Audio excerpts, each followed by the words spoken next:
Shalom jemaat yang dikasihi Tuhan, dimanapun Anda berada saat ini. Kita bersyukur atas kebaikan Tuhan. Mari satukan hati untuk beribadah kepada Tuhan. Yakinlah bahwa Tuhan hadir dan memberkati kita semua. Haleluya. Kami datang kepadamu dan bersyukur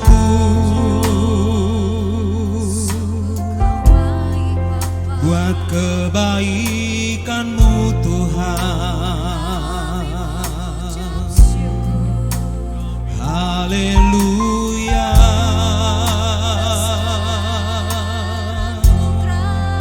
Engkaulah Tuhan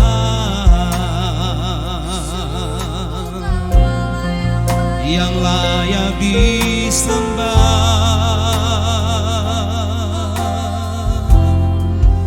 Bagi-Mu Tuhan segala pujian,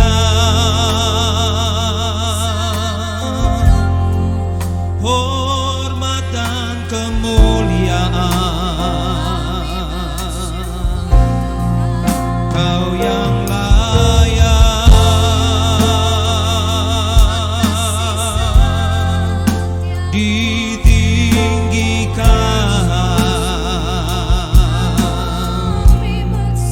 besar anugerah-Mu,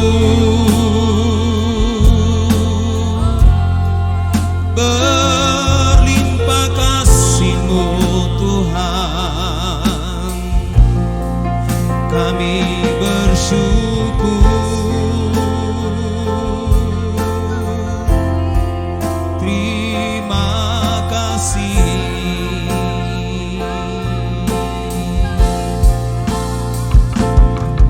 Besar anugerah-Mu, berlimpah kasih-Mu, semakin hari semakin bertambah. Besar anugerah-Mu,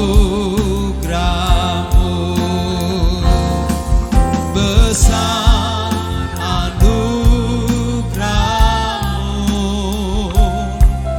berlimpah kasih-Mu, semakin hari semakin bertambah. Besar anugerah-Mu,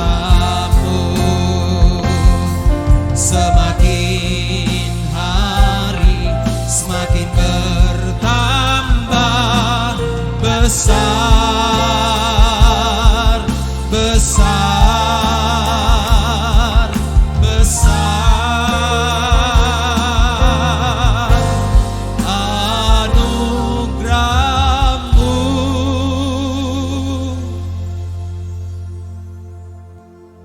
Beribadalah kepada Tuhan dengan sukacita, datanglah ke hadapannya dengan sorak-sorai.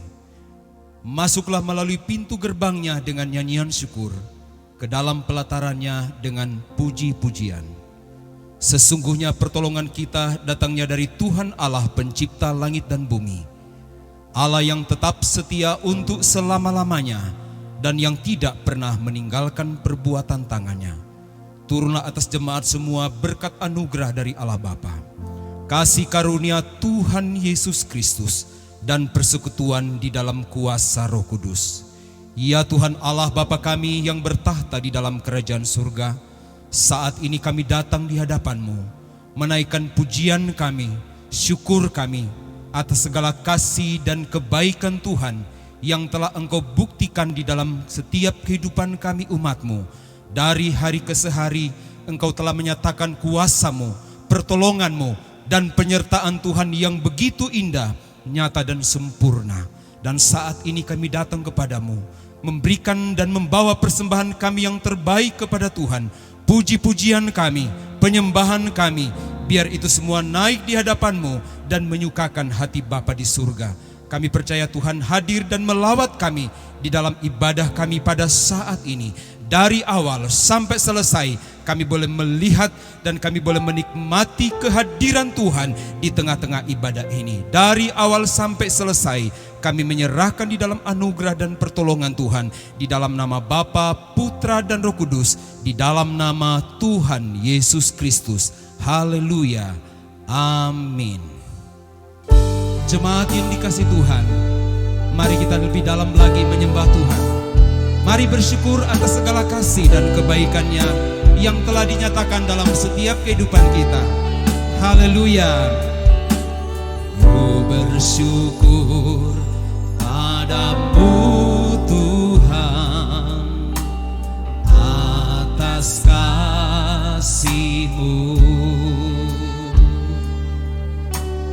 dan bermasmur bagi nama-Mu yang kudus,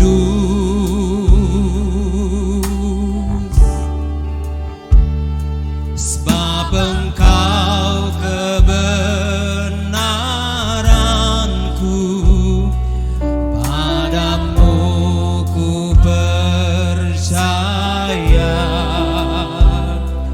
Betapa mulianya Tuhanku,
kebenaranku, sebab Engkau kebenaranku, padamu ku percaya. Betapa mulianya Tuhanku, ku rindu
besar dan ajaiblah karyamu,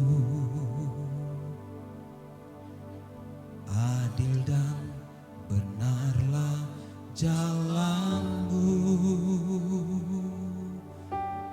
Raja segala bangsa yang maha kuasa, mulia namamu, besar dan ajaiblah karyamu, adil dan benarlah jalanmu,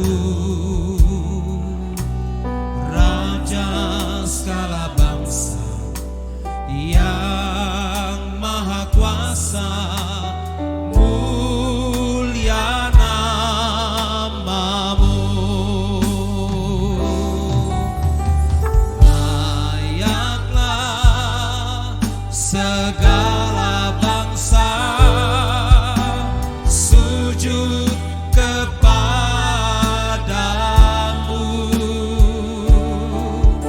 sebab Kau Allah yang kudus, layak disembah.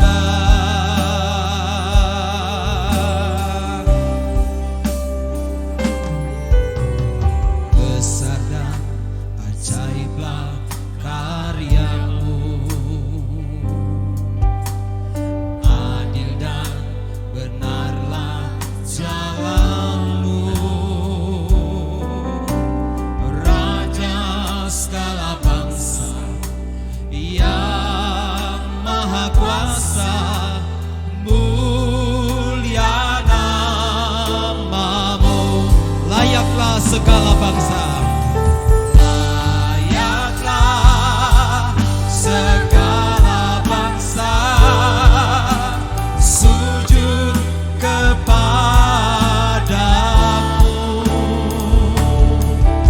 sebab Kau Allah yang kudus, layak disembah.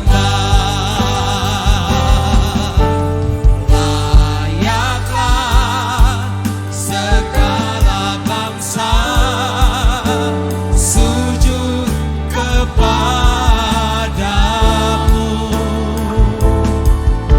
sebab Kau Allah yang kudus, layak disembah, layak disembah.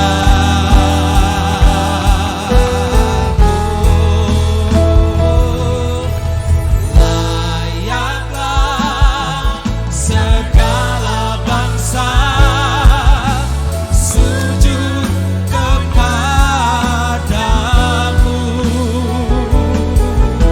sebab Kau Allah yang kudus, layak disembah. Sebab Kau Allah yang kudus, layak disembah. Sebab Kau Allah yang kudus, layak disembah.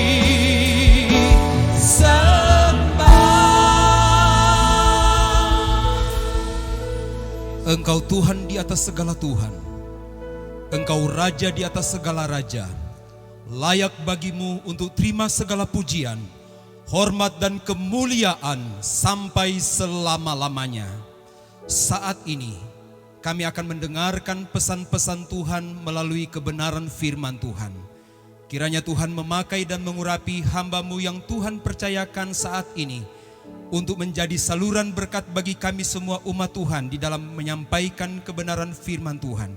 Urapilah hamba-Mu supaya nyata firman-Mu, ada kuasa di dalamnya, ada mujizat di dalamnya, ada jaminan hidup kekal di dalamnya. dan kami semua umat Tuhan yang mendengarkan firman Tuhan pada hari ini, kami semua dilawat dan diberkati oleh Tuhan. Dengan penuh syukur dan sukacita kami sambut kebenaran firman-Mu di dalam nama Tuhan Yesus Kristus. Haleluya. Amin. Shalom jemaat yang dikasihi Tuhan. Kita berjumpa lagi pada hari Minggu ini. Saya berdoa supaya tubuh, jiwa, dan rohmu terpelihara secara sempurna. Itulah harapan saya sebagai gembala jemaat. Sekalipun sudah beberapa minggu kita terpisah, namun kita selalu bertemu dalam ibadah-ibadah online seperti ini. Siapkan Alkitab Anda dan silahkan suami istri, dan kalau di situ ada anak-anak silahkan duduk bersama-sama, kita akan beribadah. Yakinlah bahwa Tuhan hadir di tengah-tengah keluarga kita masing-masing. Karena Tuhan berjanji, di mana ada 2 atau 3 orang berkumpul di dalam namanya, maka Dia ada di tengah-tengah kita. Luar biasa. Nah, hari ini kita akan meneliti tentang 2 dimensi kehidupan orang percaya. Ada 2 sisi, 2 dimensi kehidupan orang-orang percaya. Dan kita akan melihat ini, baik sekarang, kehidupan hari ini, dan kehidupan yang akan datang. Surat Paulus kepada jemaat di Kolose pasal 3 ayat 1 sampai dengan ayat yang keempat. Kolose pasal 3 ayat 1 sampai dengan ayat yang keempat. Karena itu, kalau kamu dibangkitkan bersama dengan Kristus, carilah perkara yang di atas, di mana Kristus ada duduk di sebelah kanan Allah. Pikirkanlah perkara yang di atas, bukan yang di bumi. Sebab kamu telah mati dan hidupmu tersembunyi bersama-sama dengan Kristus di dalam Allah. Apabila Kristus yang adalah hidup kita menyatakan diri kelak, kamu pun akan menyatakan diri bersama dengan Dia dalam kemuliaan. Tema khotbah hari ini adalah bangkit bersama dengan Kristus. Bangkit bersama dengan Kristus. Kita akan mencoba melihat beberapa poin. Yang pertama adalah pada ayat 1. Bagian pertama, Paulus menulis begini. Karena itu, kalau kamu dibangkitkan bersama dengan Kristus. Sekali lagi, karena itu kalau kamu dibangkitkan bersama dengan Kristus. Ketika kita meneliti bagian pertama dari perikop ini, kita diingatkan akan 2 hal. Pertama, kita diingatkan akan masa lalu, kehidupan sebelum kita percaya kepada Tuhan, sebelum kita percaya kepada Kristus. Dan yang kedua, kita diingatkan kehidupan kita masa kini dalam status yang baru. Sebelum seorang percaya kepada Kristus, masa lalunya, maka digambarkan sebagai hidup di dalam dosa.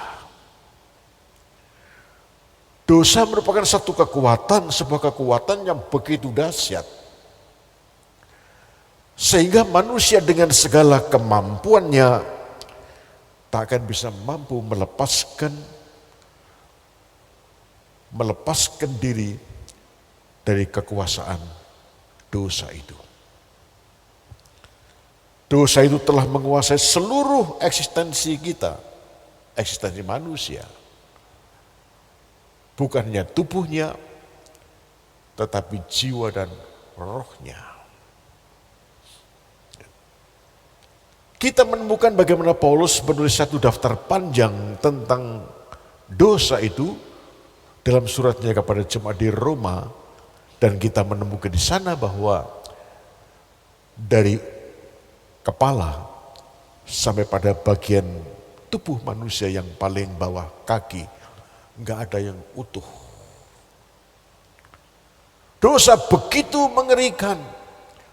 Manusia mencoba untuk melepaskan diri dari kekuatan itu melalui hukum-hukum agama, melalui ritual-ritual tertentu, melalui cara yang dibuat oleh manusia itu sendiri, namun tidak pernah akan bisa lepas dari kekuatan itu.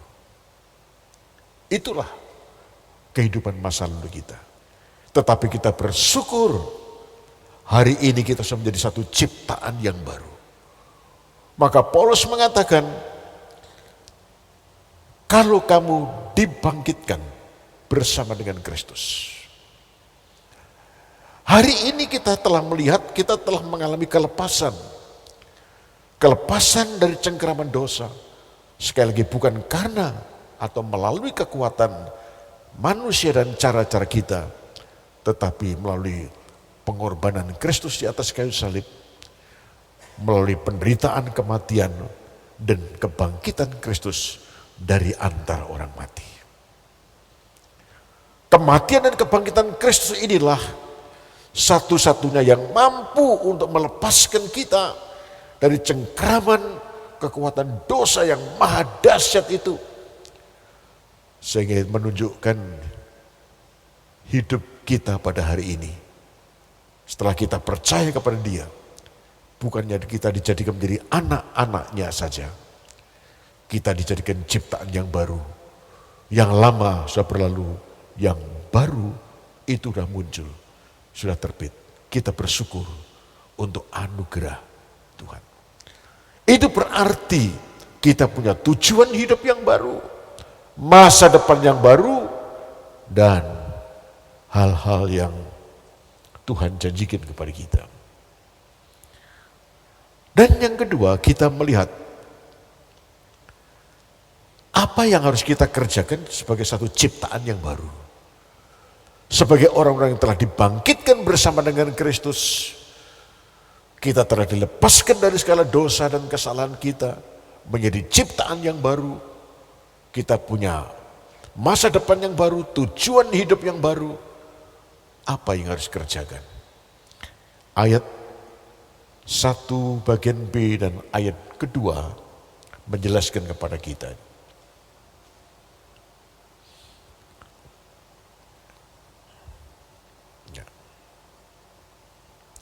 Carilah perkara yang di atas, di mana Kristus ada duduk di sebelah kanan Allah.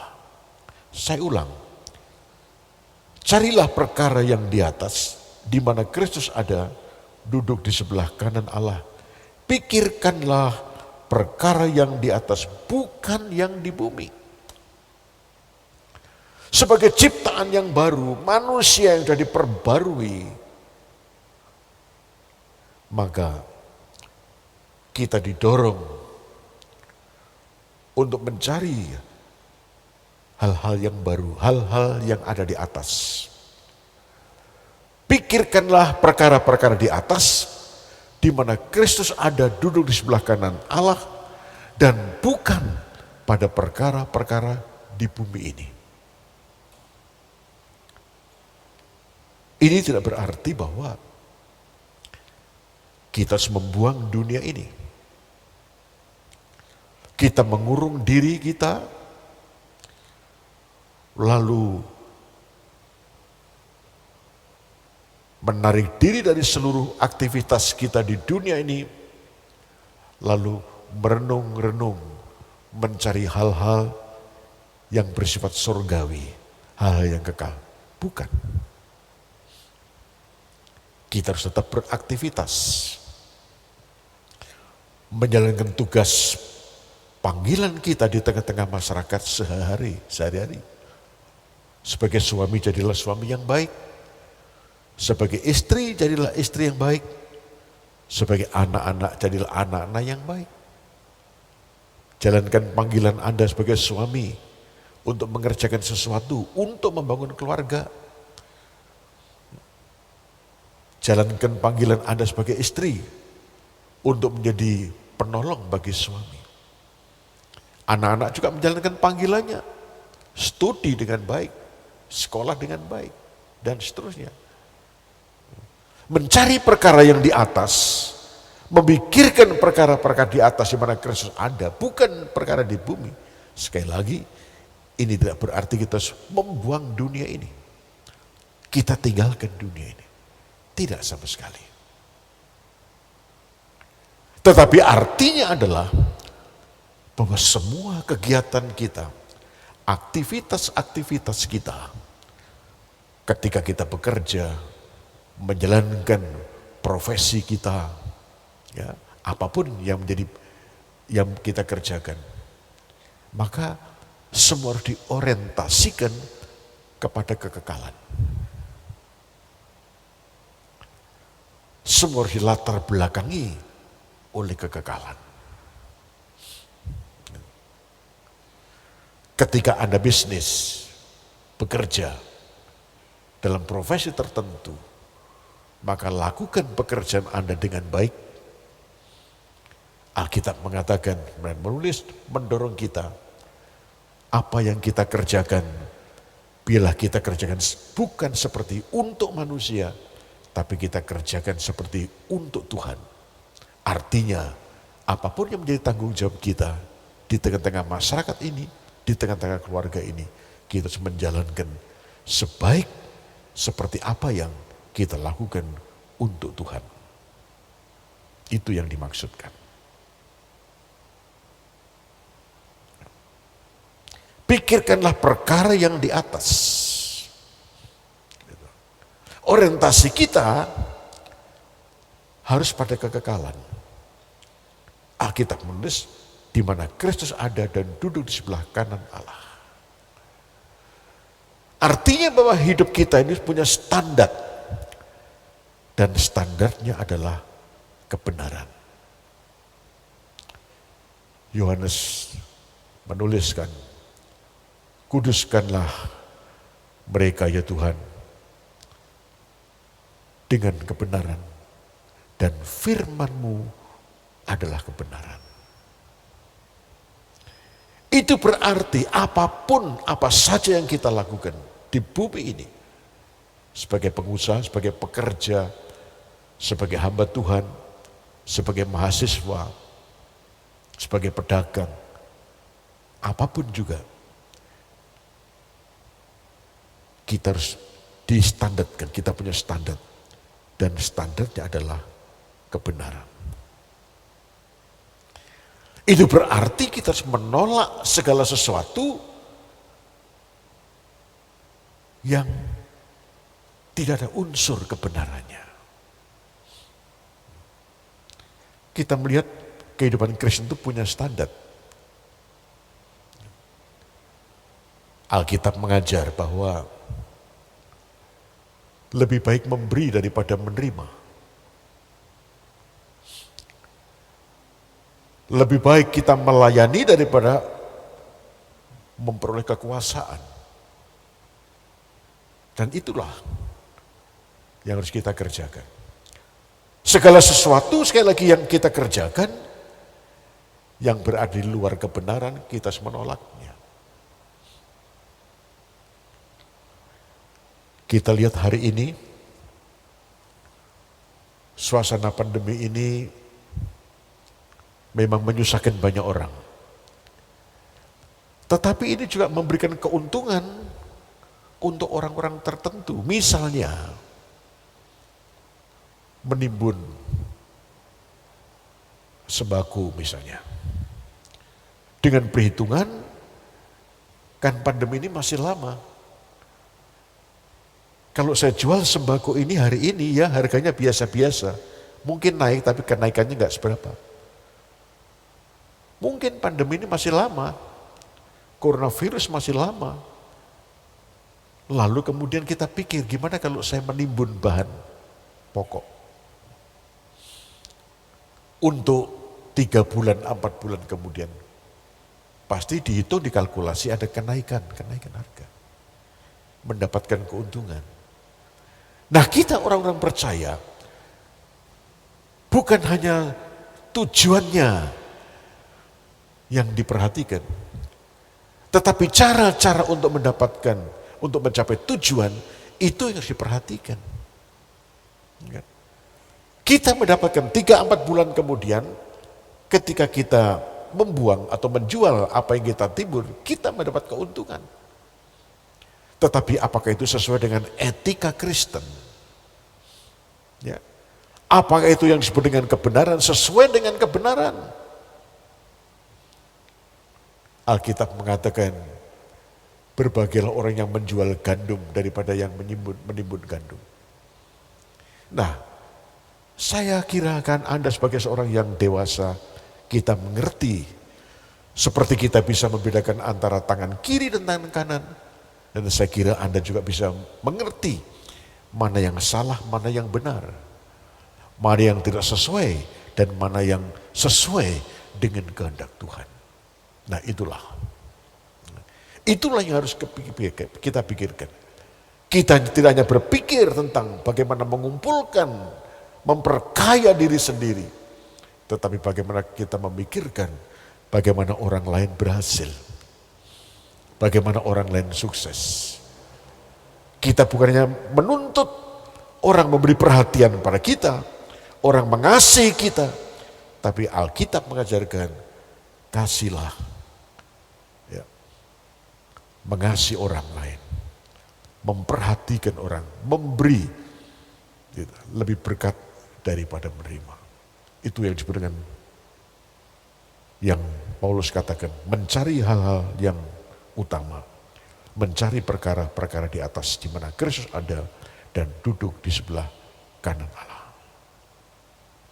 Sekali lagi bahwa segala sesuatu yang kita lakukan di bumi ini itu harus berorientasi pada kekekalan, karena dunia ini memang bukan tanah air kita.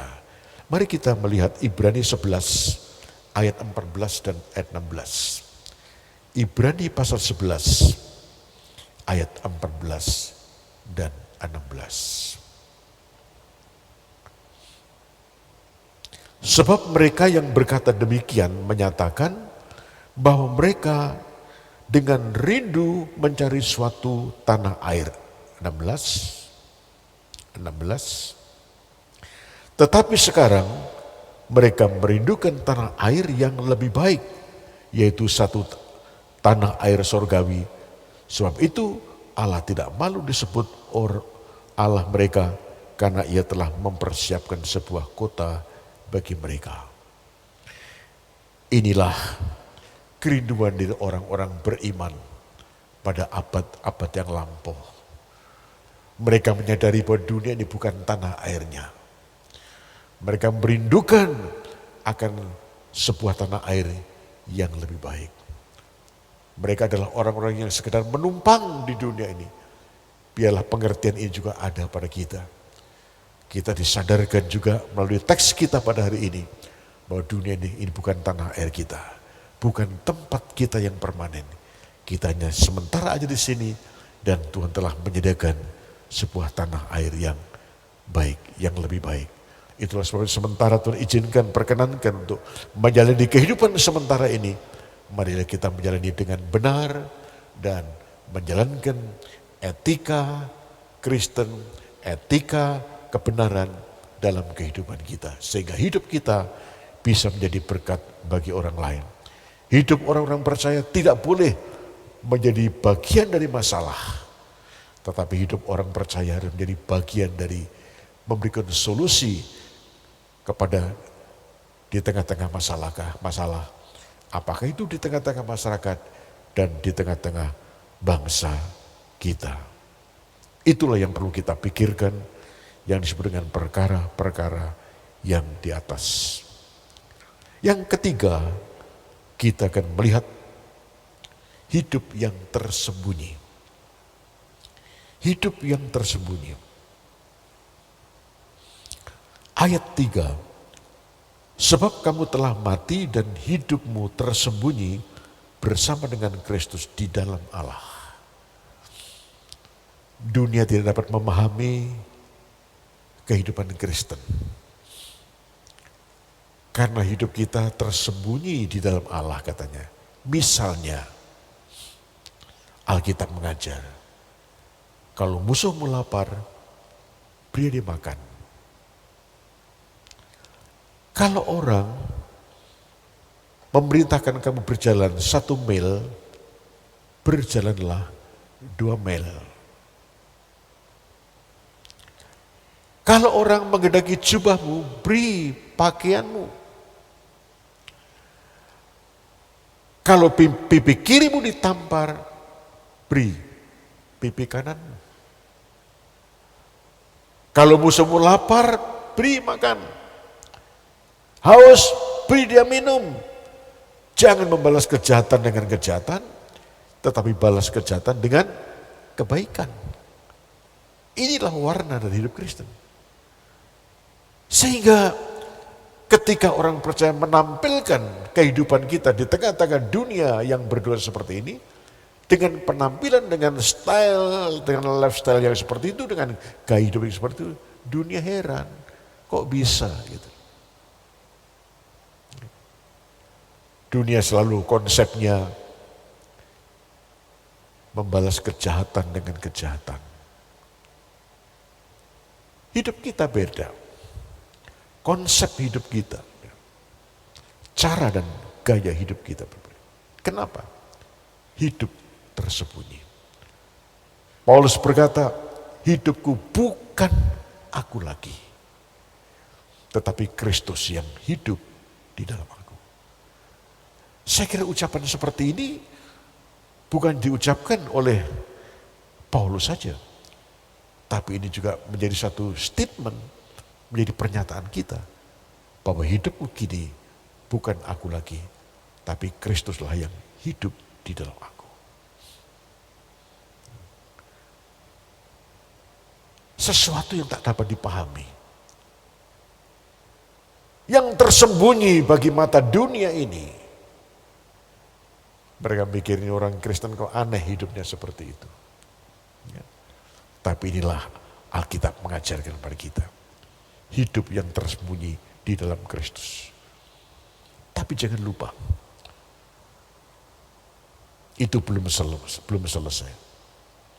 Ayat 4 memberitahukan kepada kita, apabila Kristus yang adalah hidup kita, itu perhatikan, ya, apabila Kristus yang adalah hidup kita menyatakan diri kelak, kamu pun akan menyatakan diri bersama-sama dengan Dia dalam kemuliaan. Apabila Kristus yang adalah hidup kita, Kristus yang adalah hidup kita. Ada orang yang berkata begini, musik adalah hidupku, olahraga adalah hidupku, bisnis, pekerjaan adalah hidupku. Jadi ada orang yang hidup untuk musik, hidup untuk olahraga, hidup untuk bisnis. Tetapi orang-orang percaya tidak mengatakan seperti itu. Kita bisa saja menjadi ahli dalam bidang musik, olahraga, dan yang lain. Tidak dilarang. Tapi fokus hidup kita bukan itu. Sekali lagi, kita akan seperti Paulus. Adapun hidupku bukan aku lagi, tetapi Kristus yang hidup di dalam aku. Biar hidup kita adalah hidup Kristus itu sendiri. Jemaat yang dikasihi Tuhan, apabila Kristus yang adalah hidup kita menyatakan diri kelak, kamu pun akan menyatakan diri bersama-sama dengan Dia dalam kemuliaan. Ini yang seringkali kita lihat sebagai harapan tertinggi dari iman orang-orang percaya. Harapan tertinggi kita bukan di sini. Kita cuma sementara. Tapi harapan tertinggi kita yang disebut dimensi yang kedua ini adalah ketika Kristus menyatakan dirinya pada suatu waktu kelak. Kristus lahir, menderita, mati, di kayu salib, bangkit. Peristiwa-peristiwa ini sudah lewat. Peristiwa-peristiwa ini sudah lama berlalu. Tetapi gereja sedang menghadapi masa depannya. Masa depan yang sangat amat kita harapkan. Apa itu? Parusia. Kristus datang dengan segala kemuliaannya. Ini harapan tertinggi bagi orang-orang percaya. Ketika kita melihat masa depan ini, Kristus datang dengan segala kemuliaannya, maka ini akan memberi kepada kita sebuah energi baru.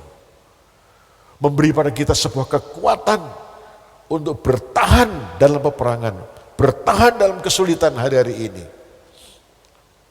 Sementara kita menanti janji Tuhan dia datang kembali. Dan dia bukan hanya sekedar berjanji, datang kembali. Tetapi ada sesuatu yang menyertai. Alkitab mengatakan, ketika datang dengan segala kemuliaannya, maka kita pun akan dinyatakan kelak dengan kemuliaan yang sama. Kita memiliki kemuliaan yang sama seperti kemuliaan yang telah dimiliki oleh Kristus Yesus Tuhan kita. Inilah dimensi yang kedua. Jadi kita melihat pertama bagaimana tanggung jawab kita sebagai orang-orang percaya. Lifestyle kita, gaya hidup kita di bumi ini. Kita tidak boleh seperti orang lain. Kita tidak boleh menjadi serupa dengan dunia ini. Tapi kebenaran itu harus menjadi satu parameter yang melandasi semua aktivitas kita di dunia ini. Apapun yang kita kerjakan, itu harus diorientasikan pada kekekalan. Dan kita yakin kekekalan itu bukan sesuatu mimpi yang kosong. Tetapi kekekalan, kemuliaan kekal yang Tuhan janjikan itu sesuatu direalisasikan, diwujudkan sesuai dengan janjinya. Kapan? Waktu dia menyatakan dirinya pada suatu waktu lagi. Waktunya tidak lama. Kalau kita melihat tanda-tanda zaman ini, Matius pasal 24, Anda membaca di situ, itu merupakan suatu tanda-tanda yang satu demi satu sudah digenapkan. Kita tinggal menunggu waktu, saat-saat kapan dia menyatakan dirinya. Itulah harapan kita.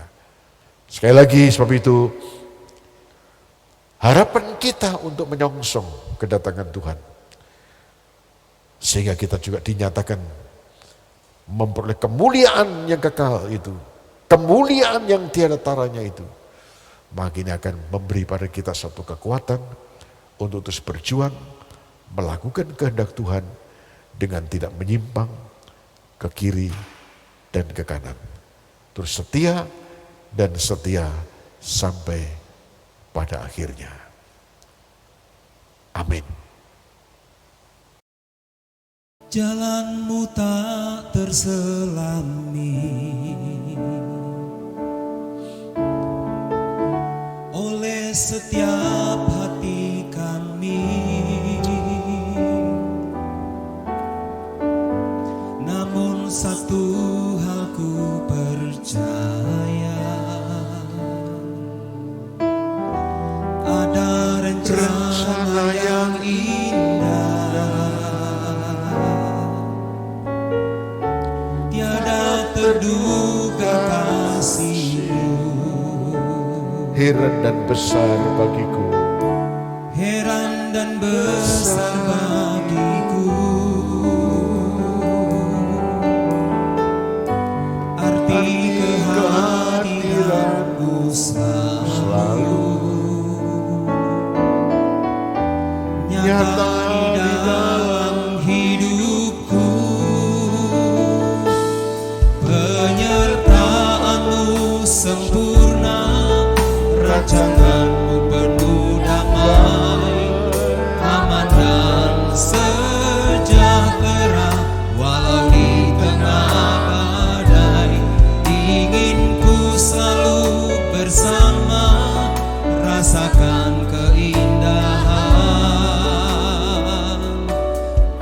arti kehadiran-Mu Tuhan. Penyertaan-Mu sempurna. Penyertaan-Mu sempurna, rancangan-Mu penuh damai, aman dan sejahtera, walau di tengah badai. Ingin ku selalu bersama, rasakan keindahan arti kehadiran-Mu Tuhan. Penyertaan-Mu sempurna, rancangan-Mu penuh damai, aman dan sejahtera, walau di tengah badai. Ingin ku selalu bersama, rasakan keindahan arti kehadiran-Mu Tuhan. Haleluya. Kami bersyukur Tuhan, penyertaan-Mu sempurna dalam hidup kami umat-Mu setiap hari. Kami menikmati kebaikan-Mu, kemurahan-Mu nyata bagi kami. Kami bersyukur Tuhan. Terima kasih. Haleluya. Terima kasih. Kau sungguh baik bagi kami. Bapa di sorga, kami bersyukur hari ini firman-Mu mengajarkan sebuah kebenaran. Pertama-tama kami bersyukur karena Engkau telah membangkitkan kami. Engkau telah mengampuni segala dosa dan salah kami. Kami sungguh disadarkan bahwa dosa tidak dapat diselesaikan dengan kekuatan manusiawi kami. Hanya Engkau-lah satu-satunya yang dapat menyelesaikan dosa kami. Ketika Engkau menderita mati dan bangkit dari antara orang mati. Engkau telah menjadikan kami satu ciptaan yang baru. Engkau telah memberikan kepada kami arti hidup yang baru, tujuan hidup yang baru. Kami bersyukur Tuhan, bersyukur untuk itu. Habis itu tolonglah kami agar kami boleh mencari perkara-perkara di atas, memikirkan hal-hal yang ada di atas, di mana Kristus ada dan duduk di sebelah kanan Bapa. Tolonglah agar segala sesuatu yang kami lakukan, yang kami kerjakan, apapun yang kami kerjakan di dunia ini, semua diorientasikan pada kekekalan. Baik sebagai pelajar, sebagai mahasiswa, sebagai karyawan, sebagai profesi yang lain, sebagai pengusaha, semua kami orientasikan pada kekekalan. Tolonglah ya Tuhan agar kami dapat memenuhi standar kebenaran. Apapun yang kami kerjakan. Dan kami dimampukan untuk menolak segala sesuatu di luar kebenaran. Sekalipun toh itu menguntungkan. Roh Kudus akan menolong kami, umat-Mu untuk melakukan seperti itu. Tuhan kami bersyukur. Hidup kami tidak sama dengan dunia. Kami tidak serupa dengan dunia ini. Hidup kami tersembunyi di dalam Allah. Dan kami bersyukur buat janji-Mu. Ketika Engkau datang kembali menyatakan diri-Mu dalam kemuliaan.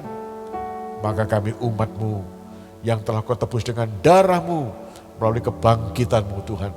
Yang hidup seturut dengan firman-Mu. Kami akan dinyatakan dengan kemuliaan yang sama seperti kemuliaan-Mu sendiri. Kami tahu itu hidup. Itulah hidup yang sesungguhnya. Di sana kami hidup bersama dengan Tuhan untuk selama-lamanya. Aku akan menghapus air mata dari mata kami. Di sana kami tidak akan pernah menjadi tua. Di sana kami tak akan pernah menderita. Dan di sana kami akan berhenti dari semua air mata dan perjuangan. Sebab itu Tuhan tolonglah kami. Sementara umat masih ada di muka bumi ini, kami akan menjalankan panggilan kami di tengah-tengah keluarga, di tengah-tengah masyarakat, memperlakukan hidup ini menjalani kehidupan dengan baik, seturut firman-Mu, dengan tidak menyimpang ke kiri ke kanan, sehingga keberadaan kami umat-Mu sementara di dunia ini, kami boleh menjadi berkat bagi orang lain. Hari ini kami berdoa ya Tuhan untuk pemerintah, bersama-sama dengan seluruh rakyat ini Tuhan, untuk memerangi pandemi ini Tuhan. Kami mohon anugerah-Mu, kiranya Kau berkenan memberikan pemerintah kami dan alat-alat perangkat-perangkat, termasuk perangkat keamanan, perangkat medis, hikmat dan bijaksana, sehingga kami dimampukan untuk bisa menang berperang melalui coronavirus ini. Tuhan, berkatilah negeri ini Tuhan. Berkatilah negeri ini. Kami memohon anugerah-Mu. Kami membutuhkan belas kasih-Mu untuk negeri dan bangsa ini. Perlindungan-Mu untuk negeri dan bangsa ini. Berkatilah seluruh umat-Mu, supaya kami juga boleh menjadi penyalur berkat bagi mereka yang membutuhkan. Terima kasih. Dalam nama Tuhan Yesus. Amin. Tuhan memberkati. Jemaat yang dikasihi Tuhan, kita akan ikuti warta gereja. Diingatkan bahwa minggu depan, tanggal 3 Mei 2020 adalah ibadah online disertai dengan perjamuan kudus. Bagi Bapak Ibu Saudara, dapat mengambil hosti dan air anggur di toko buku Karmel, mulai hari Selasa, tanggal 28 April sampai Jumat, tanggal 1 Mei 2020, pukul 8 pagi hingga pukul 6 sore. Demikian pengumuman. Tuhan Yesus memberkati. Kita mengucapkan doa Bapa kami. Bapa kami yang di surga, dikuduskanlah nama-Mu, datanglah kerajaan-Mu, jadilah kehendak-Mu di bumi seperti di surga. Berikanlah kami pada hari ini makanan kami yang secukupnya, dan ampunilah kami akan kesalahan kami, seperti kami juga mengampuni orang yang bersalah pada kami. Dan janganlah membawa kami ke dalam pencobaan, tetapi lepaskanlah kami daripada yang jahat. Karena Engkaulah yang empunya kerajaan dan kuasa dan kemuliaan sampai selama-lamanya.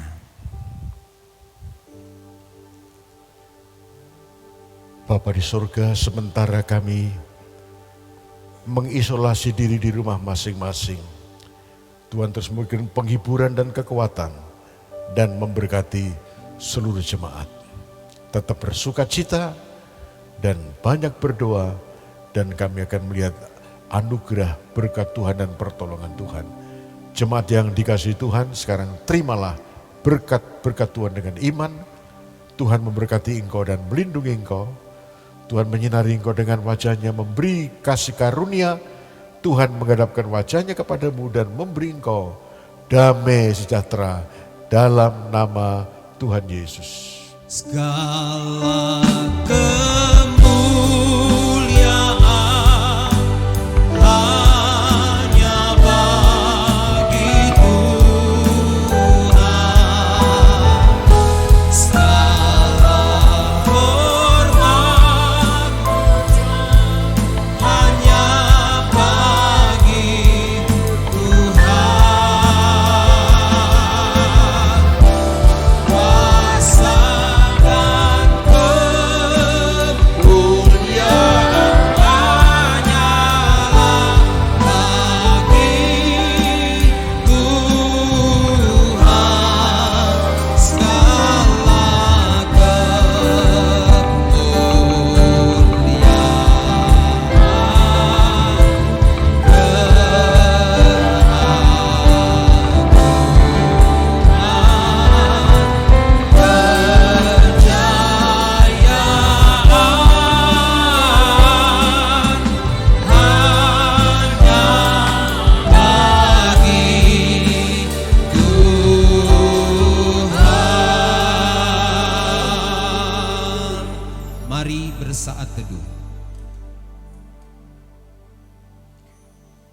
Amin. Sampai berjumpa. Selamat bekerja bersama dengan Tuhan, kita menang.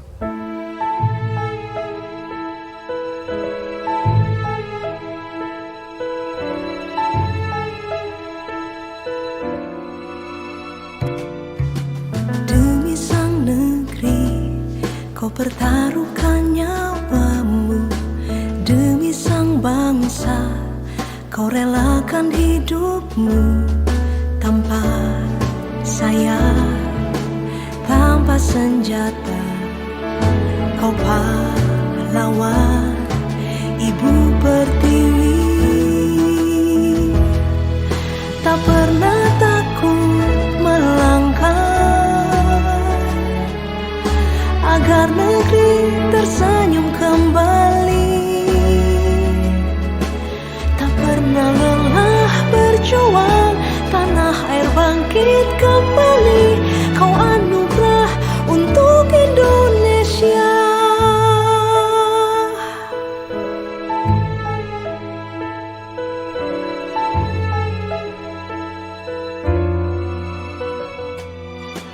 Demi sang negeri, kau pertaruhkan nyawamu.